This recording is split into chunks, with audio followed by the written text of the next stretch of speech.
ప్రజలకి ఒక పనికిమాలిన వివరణ ఇచ్చింది కాంగ్రెస్ పార్టీ. సోనియా గాంధీ మల్లికార్జున్ ఖర్గేకి కుర్చీ వేయమని చెప్పింది తప్పించి వందే మాత్రం డిస్టర్బ్ చేయలేదని, అదేదో ముందే కుర్చీ వేసి కూర్చోబెట్టి వందే మాత్రం పాడాలి తప్పించి వందే మాత్రం జరుగుతుండగా మధ్యలో ఆపాల్సిన పని లేదు.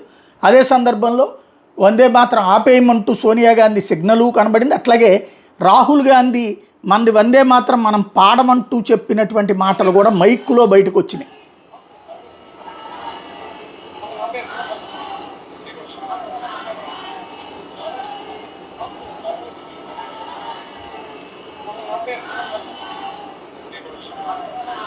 అంటే వందే మాత్రం కంటే కాంగ్రెస్ పార్టీ గొప్పదయ్యిందా, లేకపోతే వందే మాత్రం అనేటటువంటి నినాదమే అనవసరం అని చెప్పి కాంగ్రెస్ పార్టీ అనుకుందా, లేదా స్వతంత్ర సమరం ఏమన్నా ఇలా జేబులో ఆస్తి అనుకుందా?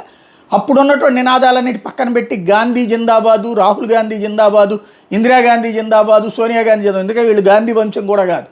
కానీ ఆ గాంధీ పేరుని వీళ్ళ పక్కన తగిలిచ్చేసుకుని నాటకాలు ఆడుతున్నటువంటి కోణంలో, ప్రజల్ని మోసం చేసిన కోణంలో ఇప్పటికి కూడా గాంధీ గారి కుటుంబం ఏమో అనుకుంటారు. ఆ గాంధీ గారికి ఈ గాంధీ గారికి సంబంధం లేదు అన్నటువంటి విషయం కూడా తెలియనటువంటి విధంగా ప్రపంచానికి నాటకాలు ఆడినటువంటిది ఇప్పుడు ఈ కొత్త నాటకాలు ఆడుతోందా అన్నదే తేలాల్సి ఉంది.